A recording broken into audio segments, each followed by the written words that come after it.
அனைவருக்கும் வணக்கம். இந்த வீடியோல நம்ம என்ன பார்க்க போறோம், கேஸ்லிங்னா என்னன்னு பார்க்கலாம்.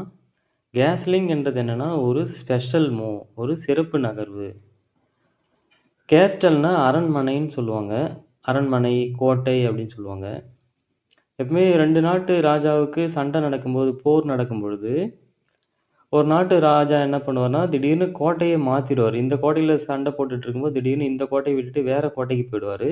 இது ஒரு யுக்தி, ஒரு தந்திரம் மாதிரி செயல்படுத்துனாங்க அந்த அந்த காலத்தில.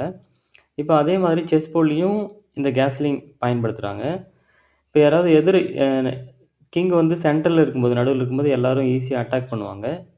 இப்ப ஈஸியா அட்டாக் பண்றதுலருந்து கிங்க காப்பாத்துறதுக்காக இந்த மூவ நம்ம பண்ணலாம். இந்த கேஸ்லிங் போது மட்டும் கிங்கு 2 கட்டம் நகரும். 2 கட்டம் நகரும். ரூக்க ஜம்ப் பண்ணி பக்கத்துல வச்சுக்கணும். 2 காயினையும் ஒரே டைம்ல நகர்த்தணும். இது ஒரு ஸ்டெப்பா கணக்கு பண்ணிக்கணும். கேஸ்லிங் போது கிங் எத்தன ஸ்டெப் போகும்? 2 ஸ்டெப் போகும். ஃபர்ஸ்ட்டு கிங்க டச் பண்ணிட்டு 1, 2 2 கட்டம் நவுத்திட்டு ரூக்க ஜம்ப் பண்ணி இங்க வச்சுக்கணும். இப்ப இந்த பக்கம் பண்ணும்போது ஃபர்ஸ்ட் எடுத்தோனே கிங்க டச் பண்ணணும். கேஸ்லிங் போது கிங் 2 கட்டம் நகரும். ஃபர்ஸ்ட்டு யார தொடணும்? கிங்க தொடணும். 1, 2 ரூக்க ஜம்ப் பண்ணி இங்க வச்சுக்கணும். நீங்க ஒரு வேள ரூக்க தொட்டுட்டீங்கன்னா, ரூக் டச் பீஸ் ஆயிடும். கேஸ்லிங் போது கிங் எத்தன ஸ்டெப் மூவ் ஆகும்? 2 கட்டம் நகரும். 1, 2 ரூக்க ஜம்ப் பண்ணி வச்சுக்கணும்.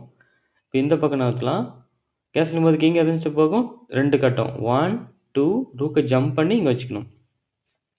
இப்ப நம்ம கேஸ்லிங்னா என்னன்னு பார்த்தோம். நன்றி, வணக்கம்.